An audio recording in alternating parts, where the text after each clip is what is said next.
DOT-NAR ug Kieza, may bisita kang Mayor Bustilo. Proper handling and management of CICL, gipaligon sa syudad alang sa mga barangay personnel. Ang DOT-NAR ug City Tourism Office nagpahigayon og practical tour guiding. SCCH gitapos ang selebrasyon sa National Hospital Week 2026. CPSU nagpahigayon sa ikaduhang batch sa Driving Education Initiative for Responsible Riding Seminar. SK Federation sa San Carlos City ni pahigayon og Open Volleyball League.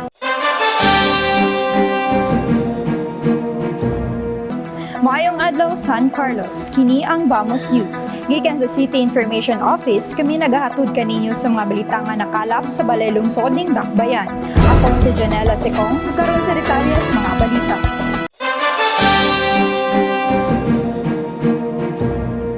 Gipalig-on sa San Carlos City Anti-Drug Abuse Council Kunskada ang drug clearing ug prevention efforts sa 18 ka barangay sa syudad, pinaagi sa rollout reorientation sa Barangay Drug Clearing Program kon BDCP ug drug awareness lecture niadtong Agosto 12 sa Consuelo Alger Community Center.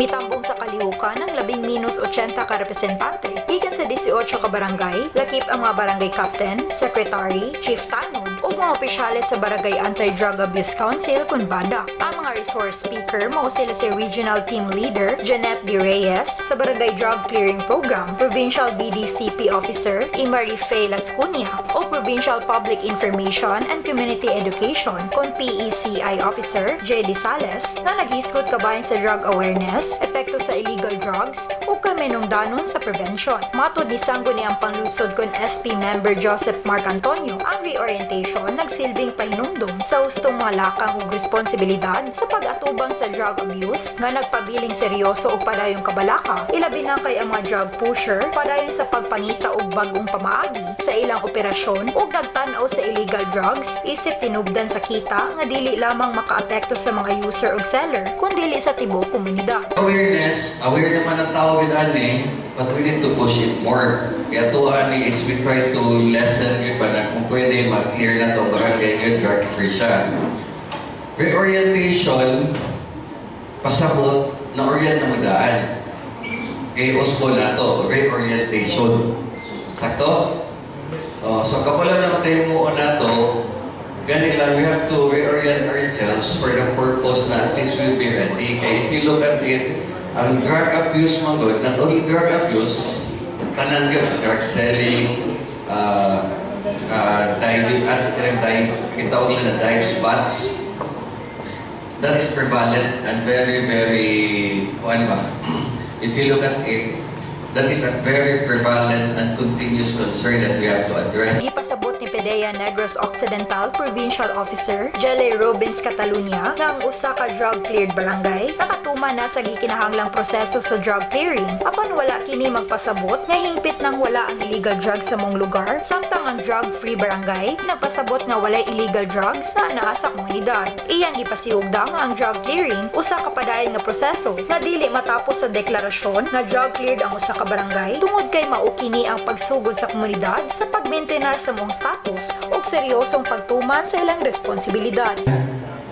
Ang mabatian ako pero may mga comment na mabasahan ako pag na-drug cleared si barangay, dagdag yung comment nga na mga droga sa barangay. Dili ka mo drug free ha. Drug free wala yung droga sa barangay. At yung batay Goldie Marina ay drug-free barangay ang San Carlos City. So wala. Affected kita. Kung mag-ingon ka nga affected barangay sa doon natin tatlo, di ba? Ang seriously affected, moderately, o slightly. Samtang alang kang Police Lieutenant Colonel Nazir P. Canha, kiabi-abi ni Legal Assistant 3 ug SCADAC Focal Person Analiza Macaraya ang mga partisipante sa mong kalihukan. Human sa lecture, gipanghatag ang Resolution Number RDCS NIRNOC 03-25-105 Series of 2026 on the retention of drug-cleared status ngadto sa mga barangay nga sakop ni ini pinaagi sa usa ka seremonyas nga gipanguluhan ni Department of the Interior ang Local Government kon DILG, City Local Government Operations Officer kon CLGOO, John Christopher Degindin, ug Police Corporal Liza de Lima sa PNP San Carlos. Mitambong usab sa kalihukan si Liga ng mga Barangay President o si Lito T. Lopez. Ang mga representante gikan sa Department of Tourism, Negros Island Region kon DOTNIR ug Tourism Infrastructure and Enterprise Zone Authority kon CIEZA, may bisita kon San Carlos City Mayor Nato Y. Gustilo niadtong Agosto 13 sa iyang buhatan. Ang mga representante sa DOTNIR mo sila si Tourism Operations Officer 2, J.D. Ramoran, Tourism Operations Officer 1, Elijan Idwave, ug Regional Filipino Brand of Service Excellence Trainer, Maria Lorena Guba, uban sa Tourist Receptionist 1, Ruby Yaong, sa Provincial Tourism Office sa Negros Occidental, nga aniya sa syudad alang sa 7 kaadlaw nga Community Tour Guiding Training and Accreditation alang sa mga lokal nga tour guide, nga gipaygayon ni atong Agosto 10 hangtod 16 sa SCC Multipurpose Hall, Park Marina. Si Ramoran ingon nga ang pagbansay-bansay naglangkob sa mga flora ug fauna sa syudad, kasaysayan ug kultura, gender and development ug lokal nga industriya sa turismo ug miduga nga ang mga partisipante gikan sa Sipaway Ecotourism Workers Association, Remedios Pedicab Operators and Drivers Association ug Mayana Peak Tour Guide Association gisangkap sa kaibalo ug kahanas nagkikinahanglan aron magiyahan ang umaabot nga mga turista sa syudad. San Carlos City for the Community Guiding Seminar. So the activity is a 7-day program composing different topics on flora and fauna of San Carlos City, history and culture, gender and development, and also on the local situation of tourism industry in San Carlos City. So it focuses on San Carlos City and as well as on the community participants from Setla, Sipaway, and also we have trike drivers. So they are currently being prepared to have the skills and the knowledge to conduct and guide our future tourists in San Carlos City. So we are very thankful man sa support ni Mayor, of course, and sa LGU and for this initiative of the City Tourism Office of San Carlos City to partner with the DOT and for the assistance of the Provincial Tourism Office as well to conduct this activity.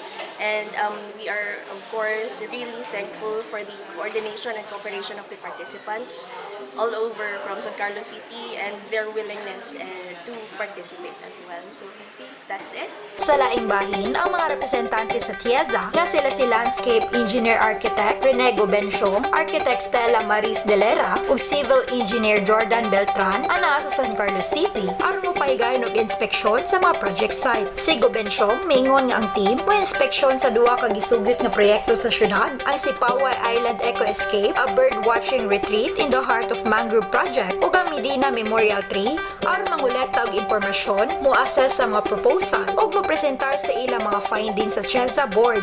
Dugang niya nga ang team mo-assess usab sa potensyal nga epekto sa kalikupan sa mga proyekto ug nagpahayag sa ilang paglaom nga inspeksyon walang pusong mahuman ug makatampo sa kalambuan sa turismo sa syudad. We are here actually to visit and inspect yung dalawang projects na proposed ni Mayor, which is actually yung Medina Tree Park as well as yung sa wharf ata sa Sipaway for the development of that wharf. Ngayon, ang alam ko, the project would cost around 29 million yung sa Tree Park. 24 na. Tapos and 22 for the Sipaway Wharf actually. So yung ano namin is to inspect it, to find out kung ano. Tapos hingi rin kami ng mga information as well as yung lahat ng proposed development na gusto nyo gawin sa site.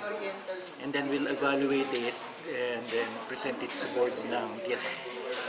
So we have 4 days to do the inspection and hopefully maayos namin lahat yung requirements as well as inform yung local ano pa yung kailangan lang gawin for that kind of development. Giabi-abi ni Mayor Gustilo ang mga representante ug gipasaligan sila sa iyang suporta alang sa mga inisyatibo nga may kalabutan sa turismo. Mitambong usab atol sa pagbisita sila si City Tourism Officer 2 Jennifer Saballa Paran ug City Tourism Office Architect John Romulo Z. de la Victoria. Gipaigayon sa San Carlos City Social Welfare and Development Office kung CSWDO ang pagbansay alang sa mga barangay personnel kabahin sa proper handling and management of children in conflict with the law kung CICL niadtong Agosto 14 sa Consuelo Alger Community Center.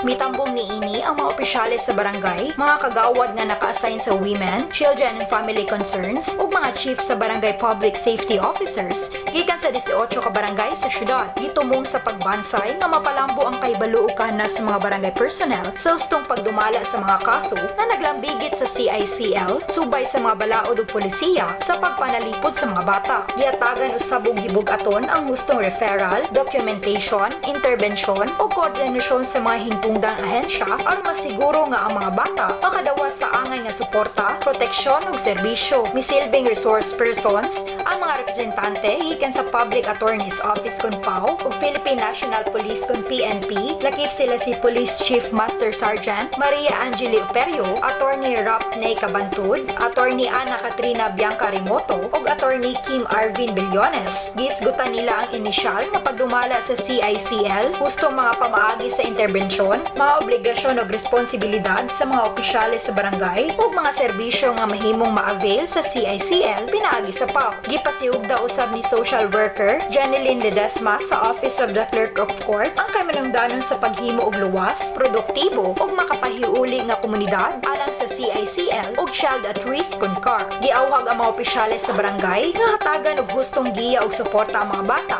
imbis nga dayon silang markahan isip mga kriminal ug sabton ang mga kahimtang nga mahimong hinungdan sa ilang mga lihok aron matabangan silang mag-usab ug makabalik sa hustong dalan.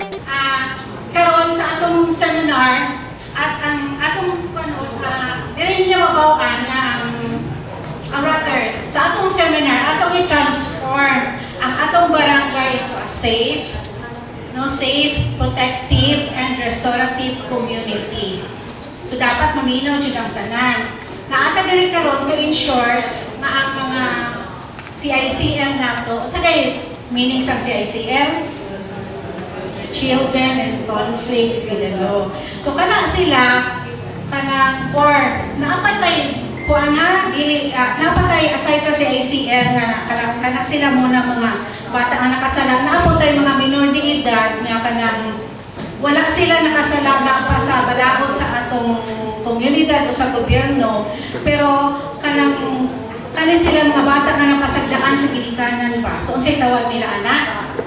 CAR, right? Or CAR, children at risk. Si CLGO-ODILG, John Christopher Regindin, miingon nga importante ang pagbansay tungod kay ang mga barangay kasagarang unang mutubag sa mga kaso nga naglangbigit sa CICL ug CAR. Matud niya, ang mga opisyales sa barangay nga suod sa ilang komunidad ug nakailas ang mga bata ubos sa ilang pag-atiman, kinahanglan adunay igong kahibalo sa hustong pagdumala niini nga mga kaso ug pakigkoordinar sa CSWDO. Miingon si Regindin nga naglaom siya na magamit sa mga partisipante ang ilang nakatunan aron mas epektibo silang makatubag sa mga kaso nga naglangbigit sa mga bata ug makahatag kanila sa hustong giya, proteksyon ug suporta. For all of us, no, maybe paano natabo? Nga natabo? Diba? That's the very question why kabata pagani sa iya. Mga mga question sa aton, no? But again, take note, barangay is the frontliner. The barangay, kabalo ni sila o kabalo ka mo sa barangay mismo that you are the direct link to the community, to the families. No? Kamu ang link sa grassroots level natin. That's why, kada mo kabalo kung sino pagin ang mga tao, pag mga pumuluyot, ara-ira, even ang mga kabataan. For example, kung ikaw barangay daw, ikaw man ang bata niya mo ni, ikaw man ang bata niya mo ni, nga anahin mo ina. No? That's the question of nato tanan. That's why, as frontliner, we have to know how to intervene. Not what I mean is how to handle these cases. Because it's different, no? Kung si CSWDO lang isa, medyo mabudlay na siyang apart. Take note, 18 barangay, so magulungan sila tanan, kulang ang aton na manpower for this. That's why we have to capacitate the barangay, no, as to paano nila paano or anong hinuon nato if there is cases like this. Mitambong usab sa kalihukan si Judge Ami Avellano, Executive Judge ug Presiding Judge sa Regional Trial Court kun RTC Branch 58. Ang Department of Tourism Negros Island Region kon DOT-NIR uban sa City Tourism Office nagpahigayon og practical tour guiding nga kalihukan niadtong Agosto 15 sa nakalainlaing lugar sa syudad. 12 32 ka mga local tour guide, lakip ang mga miyembro sa Sipaway Ecotourism Workers Association kon SETWA, Remedios Pedicab Operators and Drivers Association kon Repoda, ug Mayana Peak Tour Guide Association kon MAPTA ang miapil sa kalihukan. Gipahigayon isip kabahin sa 7 ka adlaw nga community tour guiding training and accreditation alang sa mga local na tour guide sa San Carlos City. Ang kalihukan nagtugot sa mga partisipante sa pag-apply sa ilang nakatunan ato sa pagbansay samtang nagpalambo sa ilang kahibalo, kaanas ug pagsalig sa hustong pagiya sa mga bisita ug pag-promote sa mga destinasyon sa turismo sa syudad. Lakip sa mga destinasyon nga gibisita maong Medina Tree Park sa sitio Medina ug Prosperidad Hills sa barangay Prosperidad. Di na mga partisipante nagpractice sa pagpahigayon og mga tour gikan sa pagpaila sa ilang kaugalingon ug pagpakig-uban sa mga bisita hangtod sa paghulagway sa mga atraksyon ug palibot sa ecotourism highway nga padulong sa mga destinasyon. Si Joy D.T. Rimoran, DOT-NIR Tourism Operations Officer 2, miingon nga ang practical nga tour guiding nagtugot sa mga partisipante nga makakat-on sa hustong pagpaila sa kaugalingon ug mga pamaagi sa pagdumala sa mga kabalaka sa mga bisita samtang gigamit ang ilang nakatunan ato sa 5 ka adlaw nga training nga naglangkop sa Filipino Brand of Service Excellence, Flora ug Fauna, ang kasaysayan ug kultura sa San Carlos City ug mga lokal nga produkto. Gipasalamatan usab ni Rimoran si Mayor Renato Gustilo ug ang City Tourism Office sa ilang suporta sa tibok training, lakip ang transportasyon, venue, accommodation ug ang imbitasyon sa mga potensyal nga partisipante nga mahimong accredited community tour guides. This is once again Joy D.T. Romoran, Tourism Operations Officer 2 of the Department of Tourism, Negros Island Region. So we are now down on our 6th day of the Community Guiding Seminar, still here in Park Marina, San Carlos City, Negros Occidental. So during the day, we were able to conduct the mentoring. We were accompanied by our a DOT trained and accredited trainer for FBSE and tour guiding, Miss Maria Lorena P. Guba. So she's from Region 7. So all the way from Region 7, she was able to guide and teach our community guides, future community guides from San Carlos City. So during the mentoring, she was able to show our participants on how to properly introduce themselves, handle guests, handle the concerns of the guests, and our participants were able to apply what they learned all throughout the 5 days of their training, covering the Filipino Brand of Service Excellence training, the discussions on the flora and fauna, the history and culture of San Carlos City, the local products, and anything else. So they were able to stand up on the front of the coaster to tell about the guides, the other guides as their guests. So they were able to apply their learnings as well. So during this afternoon, we will have our pedicab drivers to tour their participants, the other participants, and then tomorrow they will have their final MAC exam for the tour guiding. Matod ni SEMO Administrative Aid 3, Ramil Tanuco, importante ang maong kalihukan alang sa syudad, ilabi na sa nagkadaghan nga mga bisita. Tungod kay ang mga nabansay nga community tour guide, makatabang sa husto nga pag-abi-abi sa mga bisita ug paghatag kanila og mas maayong pagsabot kabahin sa San Carlos ug sa mga atraksyon niini. Ako si Ramil Tanuco, aka Tatsuke. Nasa SEMO Department. Nagpasalamat ko aning activities kay importante kini siya sa ato ang dakbayan, labi na karon daghan na kitag mga bisita nga musuroy diri. Ang kinahanglan gyud naay mga community tour guide kay at least naay maka abi-abi nila nga gusto silang makabalo unsa ang San Carlos City. Nagpasalamat mi ani sa Department of Tourism ug sa ato ang Office of the Tourism headed by Jen Paran. Salamat kayo aning 7 days of seminar sa community guiding experience. Usa ka pedicab tour ang gihimo usab sa City Plaza ug Boulevard, gisundan sa usa ka free guided tour nga nagpaila sa mga partisipante sa daghan nga mga heritage ug historical sites nga nagpalibot sa City Public Plaza, lakip ang Kolehiyo de Santa Rita de San Carlos Borromeo Cathedral, Philippine National Bank ug PNB, UNITAP ug City Public Library. Si Maria Lorena Guba, usa ka DOT trained ug accredited trainer para sa FPSE ug tour guiding gikan sa Region 7, mitambong usab og nangulo sa tour. Sa laing bahin, ang mga partisipante miagi sa final mock tour guiding examination niadtong Agosto 16 sa Multipurpose Hall Park Marina. Diin gisusi ang ilang kaybalo, abilidad sa komunikasyon, kumpiyansa ug kapasidad sa pagpahigayon og informative ug engaging nga tour pinaagi sa paggamit sa mga leksyon ug teknik nga ilang nakatunan atol sa training. Ingon man ang ilang pagkaandam sa pagpakita sa lokal nga mga atraksyon, kultura, kasaysayan ug tourism offering sa San Carlos City ngadto sa mga bisita. Gihatagan usab og mga sertipiko ang mga partisipante human sa kalihukan isip pag-ila sa ilang pagkumpleto sa training. Gitapos sa San Carlos City Hospital o SCCH ang selebrasyon sa 2026 National Hospital Week niadtong Agosto 14 pinaagi sa usa ka gabii sa pag-ila sa panagiusa sa mga empleyado sa ospital.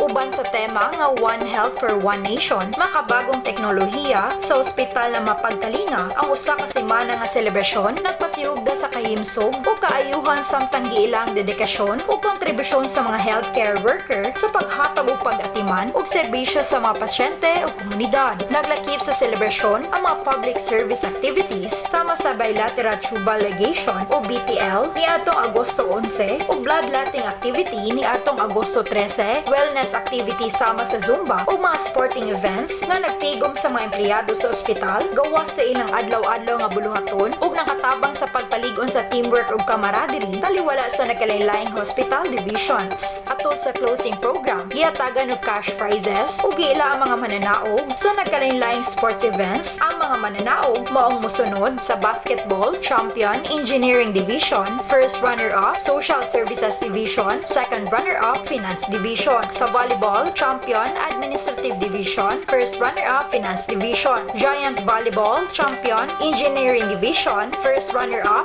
nursing division, ug second runner-up mixed division. Samtang giila sila si Chris Helen Samson ug John Lawrence Guanzon, isip pang mananaog sa SCCH Spotted Season 2. Nagpasalamat si SCCH Administrative Officer Maria Consuelo Janice Carmona nga may representar kang City Government Department Head 1, Chief of Hospital, Dr. Renan E. Sanchez, sa mga opisyales sa syudad, hospital staff, sponsors, ug tanan nga mitabang sa malapusong pagpahigayon sa selebrasyon. Giila usab niya ang mga empleyado sa ospital na nakahatag og panahon sa pag-apil sa mga kalihukan bisan pa sa ilang adlaw-adlaw nga responsibilidad nga matud niya nagpakita nga dili lamang sila mga kauban sa trabaho kundi usa ka pamilya nga nagtinabangay alang sa ilang mga pasyente, constituents ug mga kasikbit nga komunidad.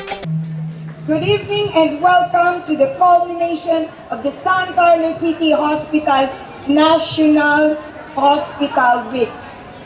As we close this celebration, I would like to sincerely thank everyone who helped make this celebration successful and meaningful.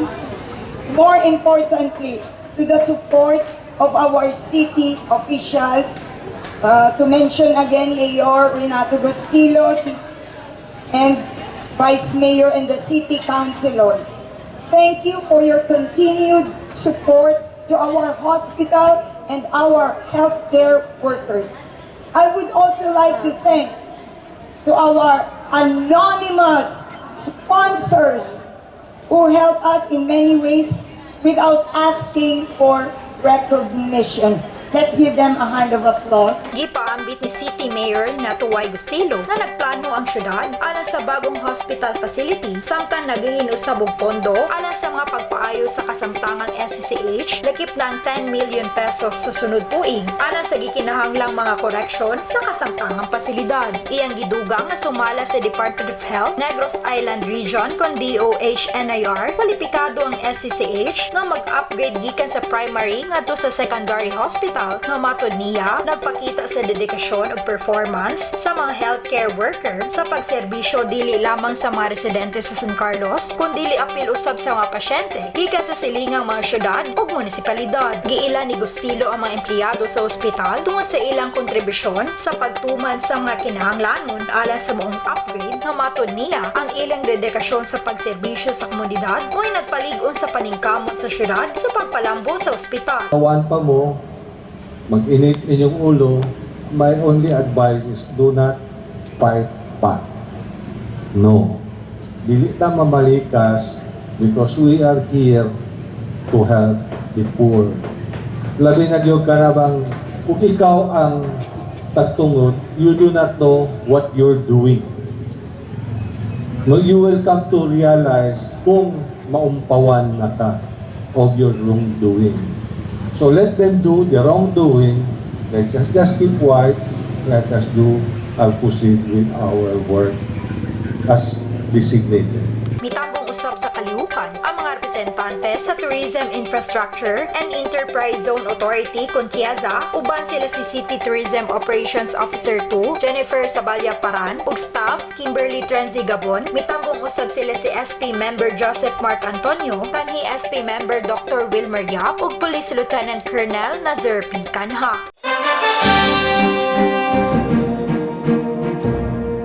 Malampusong gitapos sa Central Philippine State University, San Carlos Campus, pinaagi sa College of Criminal Justice Education kon CCJE, Extension and Community Services, ang ikaduhang batch sa Driving Education Initiative for Responsible Riding Seminar ni atong Agosto 12 sa City Auditorium.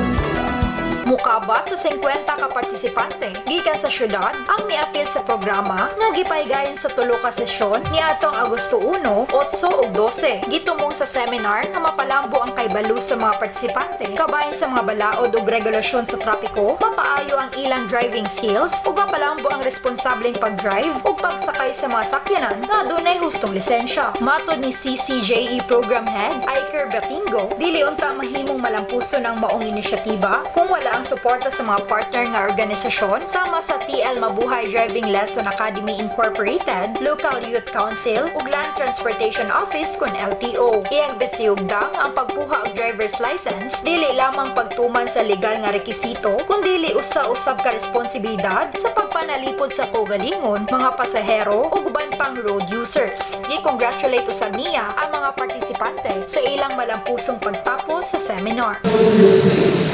We are also pleased that our participants will receive certificate of participation as recognition of their commitment and active involvement in this program.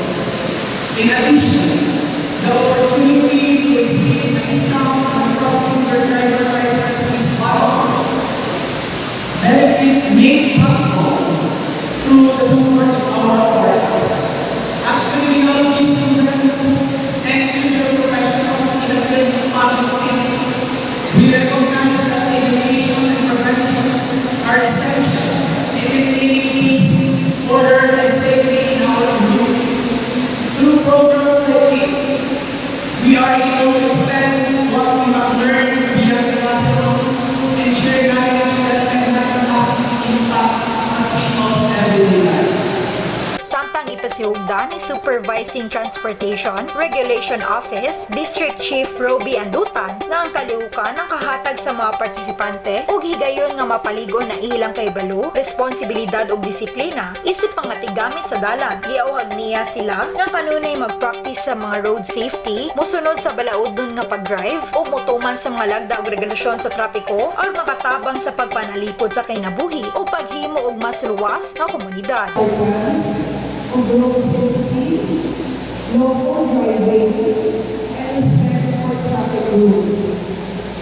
These are not just regulations to follow and values that help protect lives and build a safer community for everyone. Through the knowledge and lessons shared in this activity, may each of us be inspired to become more responsible, law-abiding, and mindful individuals, not only as drivers, but also as members of a community who care for the safety of others. Matud-usab ni SCCYA Youth Development Officer Renzi May Tambasen Antonio, importante ang panagtinabangay sa nagkalain-laing organisasyon sa pagmugna og mga programa nga adunay dakong kapuslanan sa komunidad, ilabi na sa pagpaligon sa advokasya alang sa responsableng pag-drive o kaluwasan sa dalan. It's a momentous day. Just this morning, we celebrated the 2026 International, National, and Ligonang Kabataan Youth Day.